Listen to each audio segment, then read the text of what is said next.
is the KTU syllabus as per this one, the fourth module, which comprises of helical gears, bevel gears, and worm and gear. And today, my topic of presentation is on theory and concepts of helical gear, design procedure of helical gear, and design problem demonstration. How I'm going in deep, and introduction to the bevel gear.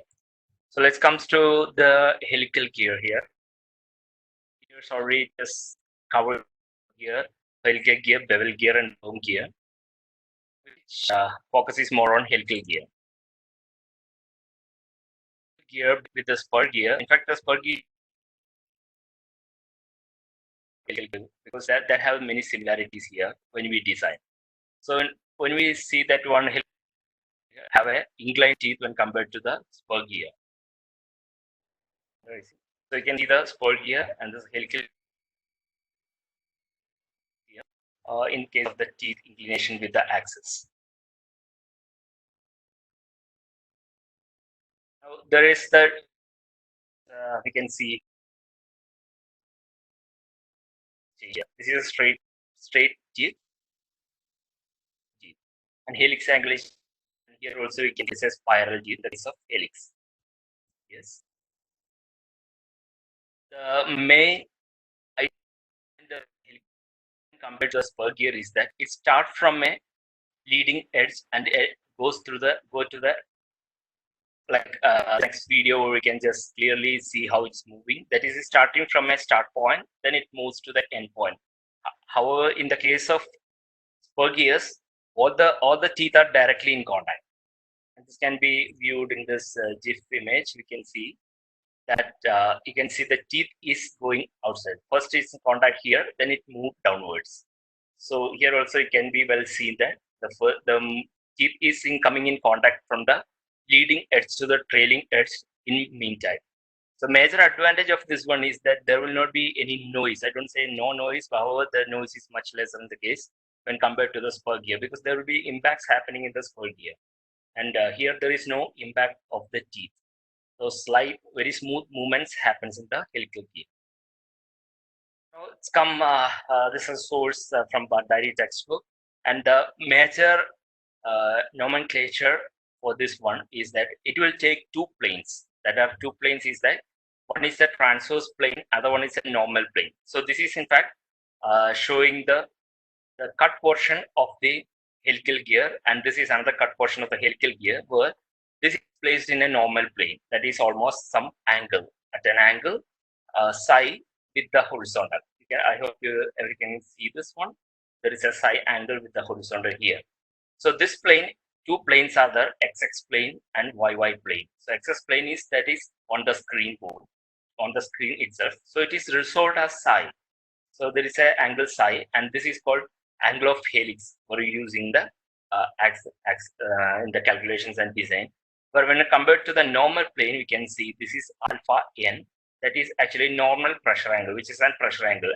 We have seen the pressure angle in the case of spur gears, and the case of helical gears, there is two pressure angles. That is one in the normal plane, that is resolved in the normal plane, and there is in the transverse plane. So transverse plane, in fact, it is really like a horizontal, and the other one is having an inclination of psi. On that plane, it is taken. Now, helix angle can be exactly defined as, and you can see this part is actually the pitch circle. That is, the gear is kept parallel to the surface or the ground. So as a result, there is a pitch circle here, and we are defining a pitch circle here, and this is the axis of the gear. This is the axis of the gear, and now from the normal plane, actually we are just drawing a line at the center of the teeth, like this way. And when the axis of the teeth which combines or which coincide with the axis center line of the teeth, which forms an angle called helix angle. So some major nomenclature or terminologies of this one. Helix angle, you can see that angle is taken with the horizontal. Next comes is this is called a formative gear. This is another concept here where we know the spur gear is well defined with all the equations and design. So the major thing is like this is the pitch circle. What we are doing is we are cutting with a plane that is at an angle of psi. That is the helix angle at an angle of psi. Now once it cut, it's in a circular form already. Now the circular form when cut, we can obtain a helix like this way. And from this helix with the radius r dash, if you are just drawing a circle, then we can obtain a spur gear like this. That is called a formative gear. In fact, there is no gear here, but it's an imaginary gear. So with the imaginary gear, all the calculations are based on this imaginary gear of the spur gear. So most of the design procedures are clearly same as that of the spur gear, except there is an angle that is psi. That makes the difference. So you can see this r dash is equal to d by 2 cos square psi. So in the case of a circle, it can be d by 2. But however, if there is a cos square phi comes here. So always there is a cos phi that comes as the factor in the case of helix gear. Now, helical gear tooth form, there are straight and spiral teeth. You can see in this. So obviously, this shows a spiral one. Like this shows a spiral one, and this shows a straight one. These are straight like this. This having a spiral teeth, a different type of this one. Then, depending upon the direction, they have divided into two, like right hand helix and left hand helix. So when you see the right hand helix, so this is the major thing is we can identify a right hand helix with the hands which is keeping on this one. Or there is another in the 2D method, that is when we draw from the lowest position to the highest position, then it is a right hand helix. Or from the highest position to lower position, then it is a left hand helix. So how can we determine this one is in fact, always we are seeing whenever there's a 2D diagram, we are viewing from this point, from this point, from this point. So this point lowest to highest. So this can be viewed with the help of a hands. By keeping hands like this way, this is the left hand. When keeping out the gear, what happens is that the thumb is pointing towards this one. And from here, it should elevate. It should elevate in the topmost position as we are drawing like this way. That is it should from lowest position to the largest position. So in this case, however, this is the right hand. However, when we keep the left hand, when the thumb is pointing towards the elevation position, we can assume that that is a left hand helix. And when we keep the right hand and when we point the thumb like this way, it's elevating towards this one, this can be the right hand helix. However, whenever if there is teeth is coming in the downward direction, we cannot use that. Only the teeth should go in the upward direction whenever hands is kept, and we can determine which type of helix it is. And in this case, obviously, when keeping the left hand, you can see that it should move upward. And the case of this one also, it should move upward. That is towards this one. And we'll be viewing not this part here when we keep the hands. That's an important factor here. And different other type of helical gear sets are helical gear, double helical, herringbone, crossed helical, helical rack and pinion. These are some of the figures which shows the normal helical gear, double helical gear, herringbone gear, then crossed helical gear, rack.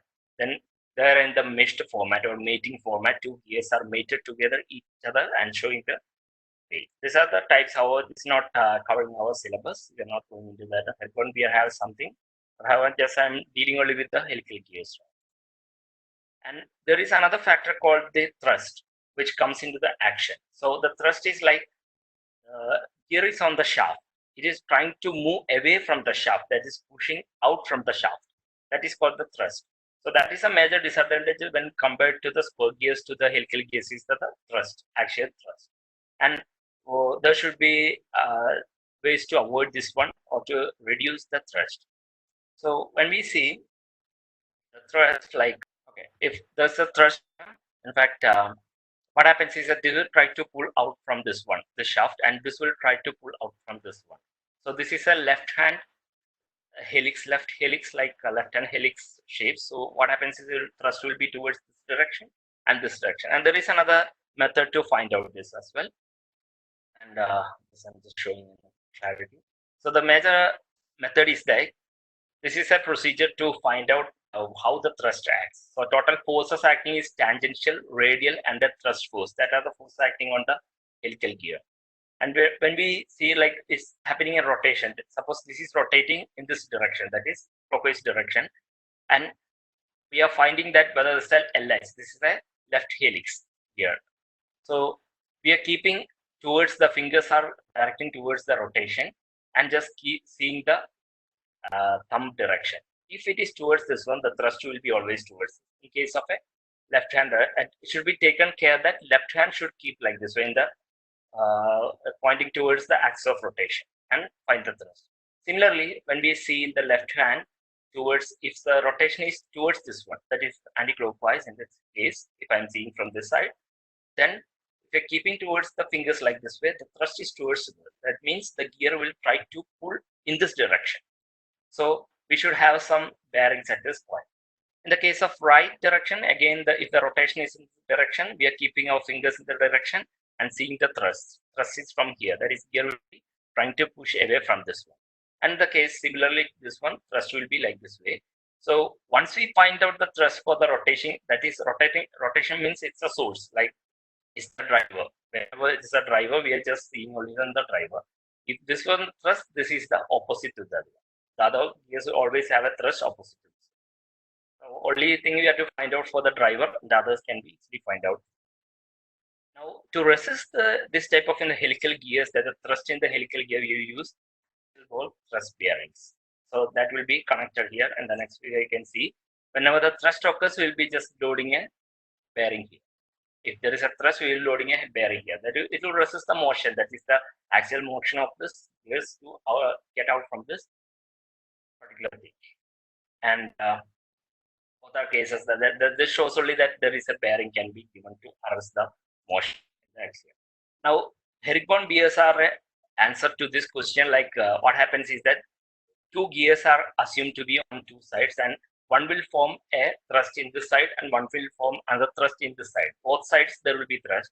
As a result, it will cancel each other. That is the advantage of herringbone gears, where the thrust can be avoided. However, there is a one of the main advantages is that there will be less vibration, noise will be less for this type of helical gears. However, the speed in the case speed it is not much advisable for this one. The case of this one, and speed reduction is not as good as for gears. Now we come to the design. Yes, Jobin sir, I have received few questions in the chat window. Okay, sure. A few students want to know about the book which they should refer for the topic. Yeah, as far as I have seen, that most of the universities focusing more on the book called Raghavendra. Although it is not mentioned there in their syllabus, however, many questions are just asking from this. However, the concept can be well cleared from book Bandari, the theory part also from Shikli, that will be better.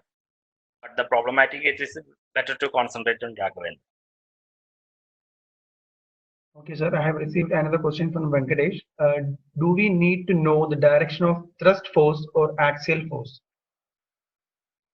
In fact, in some questions, if they're asking to find out the thrust force, the direction and in a geometrical way, or to just find out the free body diagram, or to draw the free body diagram for Bandari textbook, obviously we have to find out. However, it is not seen, but if asked means it is a necessary. Okay, sir. The students are asking regarding the data book. Which data book should they refer? So I have prepared this lecture based on Mahadevan, data book by Mahadevan. Also, any data book can be used as per given in the syllabus, like PSG, or PSG is a standard one. However, most of the students are following the Mahadevan, so I just followed the Mahadevan. And I think that is easier. Although it is easier, there are some mistakes in some parts, and it should be taken care. So Mahadevan is a colorful version of a data book, and can be, I think many of will like that. And then right now the PSG also coming into that point of color. I have another question. Are these gearboxes made of herringbone gear? Which gearboxes? It seems it is a general question regarding the normal gearboxes. Okay.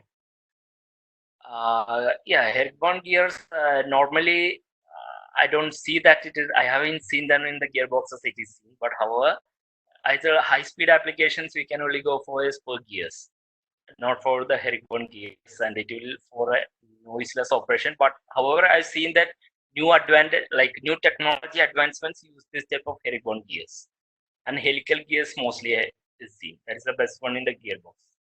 I hope so. Sir, I have received another question. Is the procedure for finding the thrust same for all gears? Means I hope like the thrust for helical gears will have the thrust almost. So this method is applied to helical gears. However, the spur gears there is no a thrust does not happen here because total forces acting on a helical gear are like tangential force. Normally, that is also in the spur gears, and the radial force that's also in the spur gears. However, additional force called a thrust force because of the angle of helix. That happens only in the helical gear. So this is the method for all helical gears we can use in the case, not for any other gears. Okay, sir. So Midun has asked a question regarding the same, sir, for the same gear in one direction, it will be left-hand gear, and on the other side, it is a right-hand gear. So how can we differentiate it? Yeah, that's a good question here. I was thinking of that one. Well, so whenever we find the direction, the major thing is like from the lowest position to the highest position. We will only consider from the lowest position to the highest position. If we change the gear in the other side, the direction changes. That is from the top to bottom it is going. So I hope he may be understanding that. Like whenever we see that, that is from the lowest position to the highest position in the gears we see. When we go for the 2D diagrams, always from the right hand side, like when we see opposite to the book, right hand side, we'll be considering to view how the gears is. So if the screen is visible means I can show that this one like from left to higher position, lower position to higher position, we will always determine the gear direction, not in the other direction. So always choose that direction and find the thrust from that direction. Okay, sir. So we can continue with the next session of 20 minutes lecture.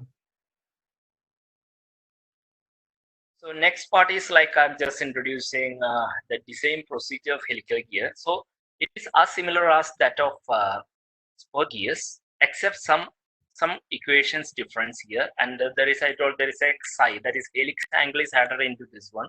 So a cos-psi factor will be always coming into being when we take the case of helical gears.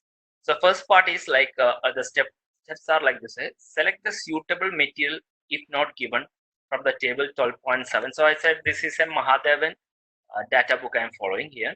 So from table 12.7, page 234. So we can take the material. If the PSU, obviously material can be taken for the gears from the particular table. Now, the first and foremost thing is identifying the weaker part. Always we will be just finding the weaker gear, because if you are making the weaker gear better, obviously the stronger gear will be much better than this one. So always the design is based on weaker gear. Otherwise, the suppose the pinion may be weaker or gear may be weaker. So if you take the pinion as a weaker one, and if you are just designing and making it to the safe condition, the pinion will never fail. Gear will never fail because already it is stronger one. So the first step is like if the material used for the both pinion and gear is same, then the pinion is considered as weaker. So if suppose the steel is used for making gear as well as pinion, then obviously we say that pinion is weaker, not the gear one.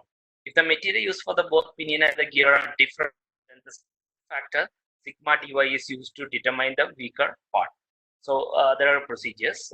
Then next comes is that design is based on weaker part. That is, we are just totally designing we are finding the weaker, then we are starting the design on weaker part. Now step 2, that so the major idea of finding the module is that when we are going for meshing, only two gears will mesh only if the modules are same. So obviously, if you want to design that one, we should know the module. That is important. So the first and foremost thing is finding the module in the case of designing gear as a step 2. So if pitch diameter is known, so there are equations that is given in the Mahadevan, that is I have just referred the page number of the equation, that is module Mn, where we are using the N asked for helical gear. However, in the case of spur gears, the equation is different. However, the module is represented by N, where N. So in this case, Mn is about the normal. We are taking this since it is inclined state. We are taking uh, module as normal module. Mn is equal to, and all the calculations are based on Mn, not on M. And from this one, we will find out, and which diameter is unknown. Then the equation is changed. We'll use a different equation. You can refer the data book to see these equations. Then check for sigma d in the both cases. That is the static stress we have to find. Dynamic stress we have to find out in the case when it's in a rotating case.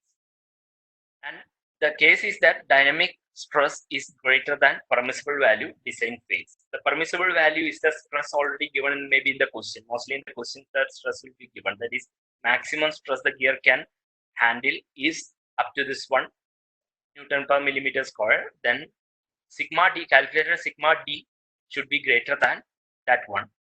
Then the design will fail. That is, the design stress should be less. That is the condition. So sigma d always greater than permissible value means design fails. Hence, adopter change the module and repeat from the third line. That is, I mean, like we have to just change the module and restart from this one. Again, check this equation until sigma d less than permissible value. And we should have some factor of safety for long runnings. Then step 3 comes the find dynamic load on gear 2. So those who have learned the spur gears, they know that the procedure is same as this one. Also in this spur gears also we are following the same. Find the dynamic load on the gear 2, that is FD. So calculate the dynamic load, that is using the equation. Then comes the endurance limit. So in the case endurance limit is how long this gear has the life. You want to calculate the life. Only cases when question asks for finding the life of the gears, we have to go for the steps. Otherwise, it is not important. And the other condition here is that F endurance should be greater than FD. That is, dynamic force and endurance force should be greater than dynamic force, because only then long term years it can work.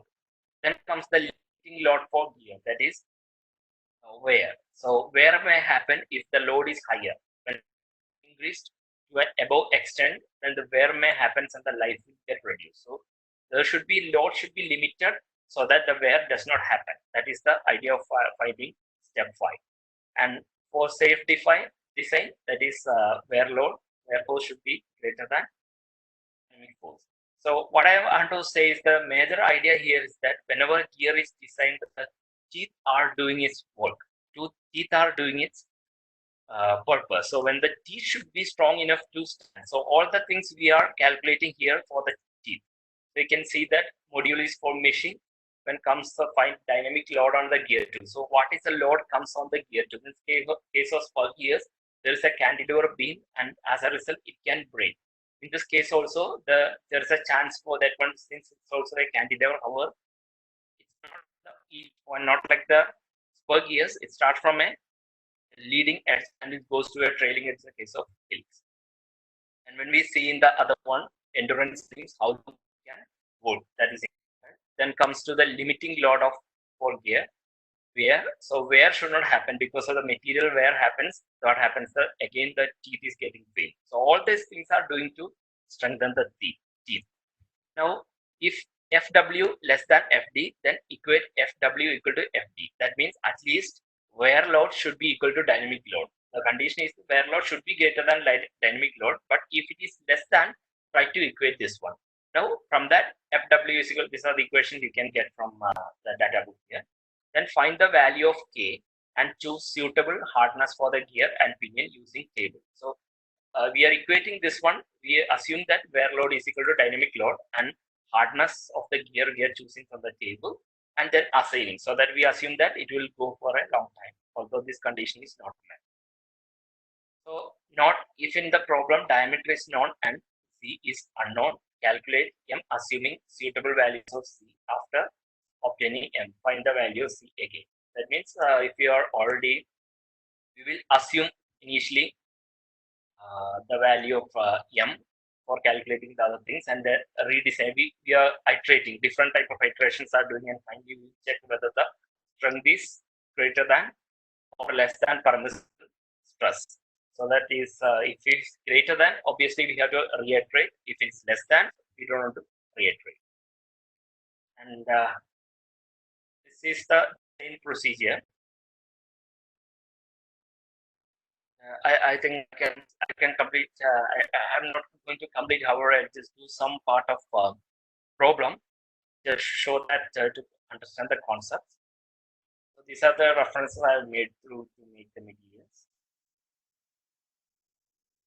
Couple of question example have taken from the Raghavendra book. So this is a pair of helical gears are to transmit.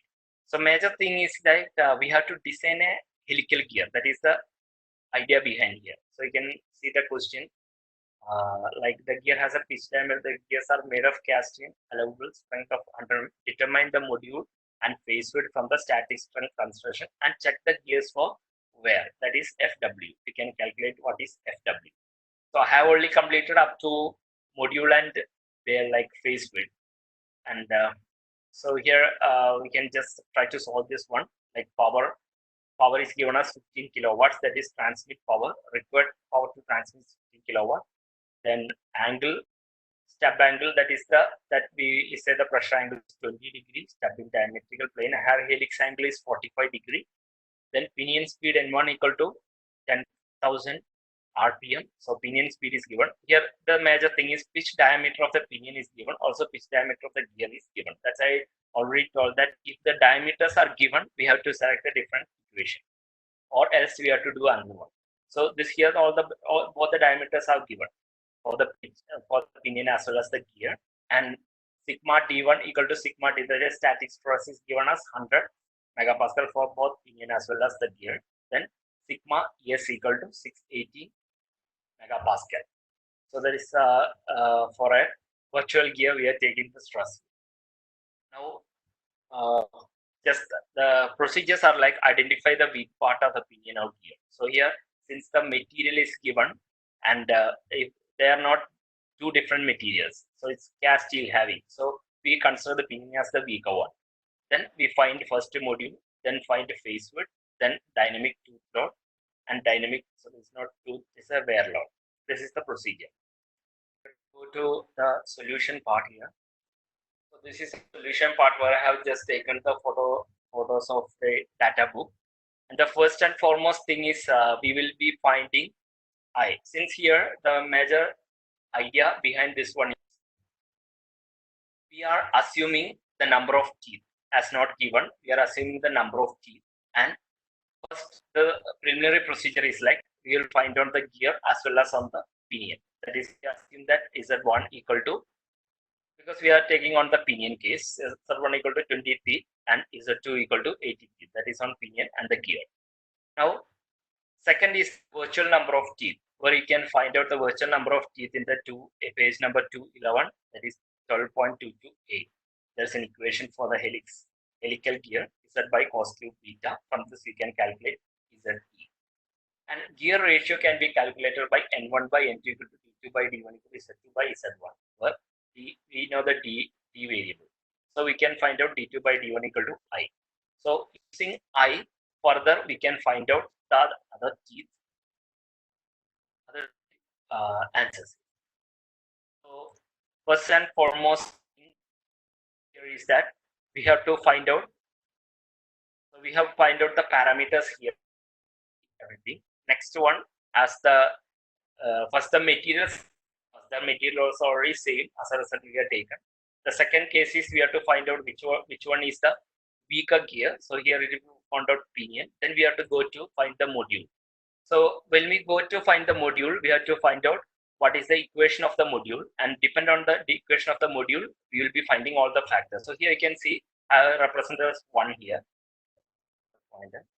Represent as one here. This is FTCW by sigma D CV y, the all power 1 by 2. So all the factors in this one to find the module.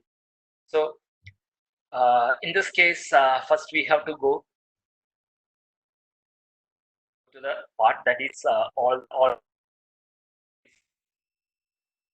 precision gears with velocity greater. Velocity is greater than this one, so we have taken this equation from 12.25. So these are same. We have used the same thing. Then we come to FT. We have to calculate the FT. So this is another page 2, not equation. We're finding what FT. FT equal to 1000 PCS by V, where CS is a factor which we have to choose from the tables. And once we find FT, find FT using V and CS and P, where P is the power in kilowatt, that should be taken care. Minimum will be 15 kilowatt if given, should not be changed to 15 into 1000. Rather, we have to use the 15. Then another variable is, you can see y is equal to, there is a called to y factor, you can see. So y is equal to, we already have form factor, y is equal to pi into y, where small y can be found out from the Lewis form factor, can be found out from this one. Since it's a 20-degree pressure angle, so we can use this equation and finally we can find. So all the variables like we have found FT, like CV, Y, then there comes another variable called K. So K equal to B by Mn, where we will be assuming this B by Mn as 15. Normally we are seeing that assumptions we are taking it's a 15. If that is wrong, that is not a problem. We can again iterate and correct it. So 15 is, for example, we have taken. Then it comes another unknown variables comes is CW, where we can choose the CW. Then unknown variable comes is sigma T, where we have to calculate sigma T. So the first things we are completed this page, and we come to next is so I have seen that CW can be find out from this page number 241, and this one is a table 12.21, where CW is there, where enclosed air continues lubricated with oil of proper viscosity and character, because nothing is given specifically. So we have chosen this one as this 1.15. Then that's I told, assume V by Mn is taken as 50. And another one is recommended modules. That is, we have to calculate the module. We are calculating actually the module here. Using all the equations, we are calculating the module. And once the module is calculated, we will get a particular value. That is here somewhat 1.09 is getting above 1, so that we are choosing 1.25 here. So this is the calculations I have shown. All the data book already shown. And so once the module is calculated, all the module is calculated, and you can see sigma T can be, you know, all the factors you can find out from this part itself. That is 214. This number, all the factors they have given the table. Okay, there is no need to remember all these things. Just see here, all the references are given. You can go and take the sigma D, CW, Y, this factor, K, B, all the things we can choose from this one. Once we find the module, the first step is finished. Then we will standardize the module to 1.25. This is only standardized means we will only get such gears in the, or can be manufactured such gears in the industries, which is a standardized form. Then once we find this one module, one head is finished, then we have to go for phase width. We have to find out the phase width. Now phase width equal to, we will get the equation for this one, that is equal to, this is a virtual number of teeth. Virtual number of teeth, I told there is a formative gear, so that we are forming a spur gear. From that we are calculating the virtual number of teeth. So that can be calculated from this equation here. Then we have to go for base width. That is phase width we have to calculate. It is given as 15 times Mn, because already we have taken 15 as already we have assumed it. That is by, okay, we have taken B by Mn equal to 15. From this we can take B equal to 15 mm. Module is already calculated from the previous equation. We calculate the phase width. Then what the next thing is, that phase width is compared with the equation in the 213 here. Phase width comparing, so that minimum phase width is calculated as 6.38, but already we have phase width of 90. Already calculation has 90. That is B by Mn is equal to 15. From that we have 90. So B calculated, since B is greater than 19 is greater than 6.38, the calculated value of B is 6. So next one is to calculate FT. That is a tangential force, which is having an equation here. Then Y is equal, again this was already calculated, and the major idea behind is that one we are just calculating dynamic force. So this has to be that means stress we have to calculate. Now, this sigma D1 is calculated and we are comparing with the values already given in the question. That is 100 megapascal is the maximum that can sustain. So we are comparing and we are understanding that 71.28 is less than 100. So it is again safe. So it gives the green signal, we can move. So that's all. Again, we have to go for the dynamic as well as the wear.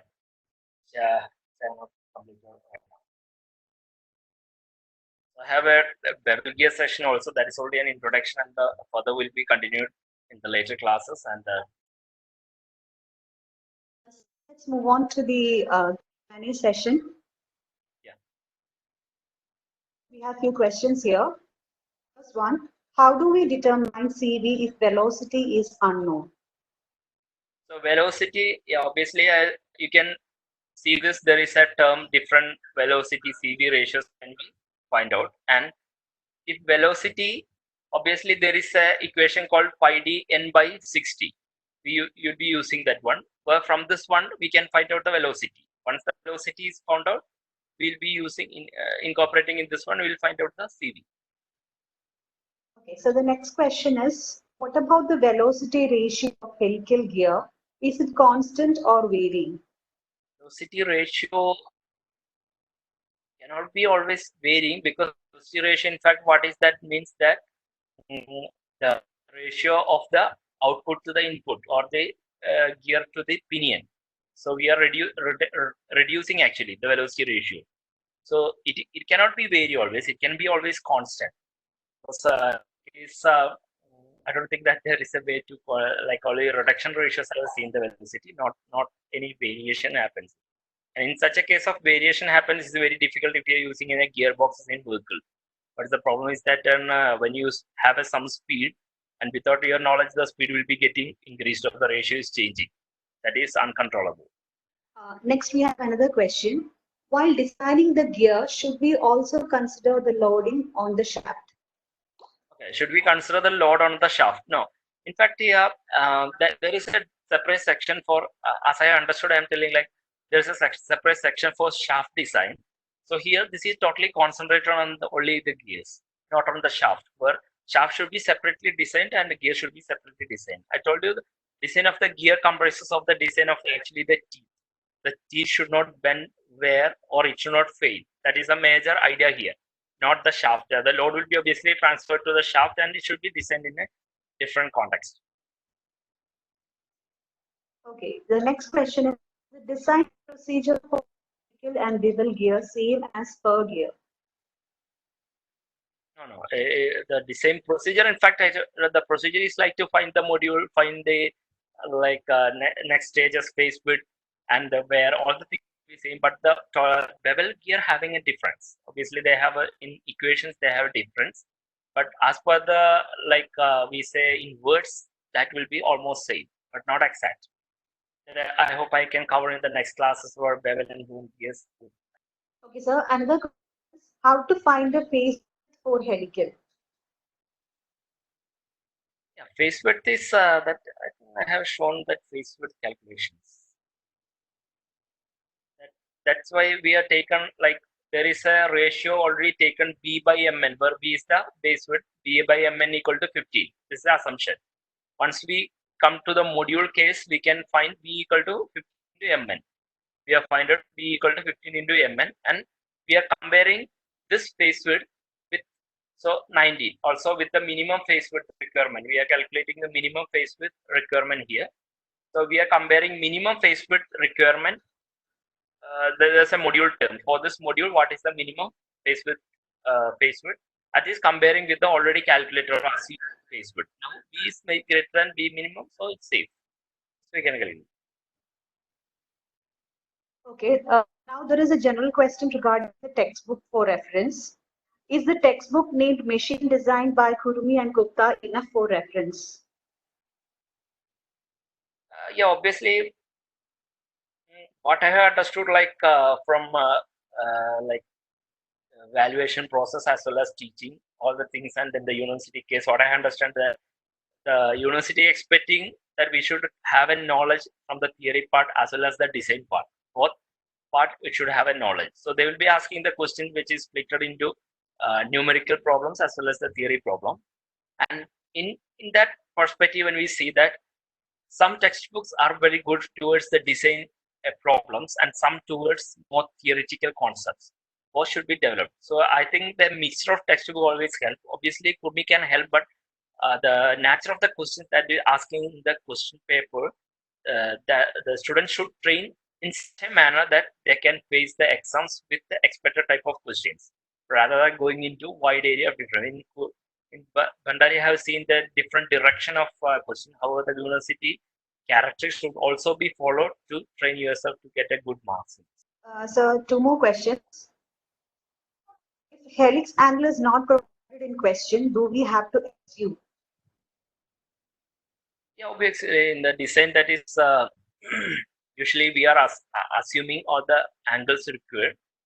So there are tables that you can assume some angles and can find. And the whole idea of the design is that one, we assume something, and finally we see there will be the question they will be giving some stress, dynamic stress, static stress, and we will calculate our stress with the assumption and we compare with the stress. If the calculated stress is less than the provided, that is permissible stress as given in the question, then the design is safe and is correct. It's no problem. So all the assumptions with the assumptions, and when you go to the iteration, always the given permissible values or the calculator values should be always less than the permissible values that is given in the question. That's the whole idea. Okay, sir, that were the relevant questions from the Q&A session. As for now, sir, can you please summarize the session so that the student will get the gist of the content? So what I have just presented here is first I have just explained the theory and concepts of helical gear. So as part of this one, helical gear, when compared to the spur gear, what is that? The teeth is inclined to the axis. That is a major difference here. And the spur gear, it is parallel. So as a result of this one, there are advantages or disadvantages. The major advantage is that one, the noise will be less, vibration will be less. That is, smoother operations can be obtained as we are getting in the gearboxes, obviously in the vehicles. But in the case of spur gears, there is impact forces and the noise will be higher. And when we come for the high-speed operations, that spur gears cannot be used, or cannot be, I don't say cannot be used, however, that is quite noisy, and the failure tendency is much higher in the case of the spur gear. And the other things I have seen that helical gears have both helix, right hand and left hand helix. So that can be identified with the left hand and right hands. Then we come to design procedures, and I said that design procedure is like first we have to observe the question well, and we have to understand which is the permissible value, and whatever the ideas given. If not given, we have to assume from the tables, and from the tables, once we assume, and we are calculating the stress, and final stress or dynamic stress may be calculated, or static stress may be calculated, and when we take that stress and compare with the given value, and it should be always less than the permissible stress given in the question. If that design is correct, else design is not correct.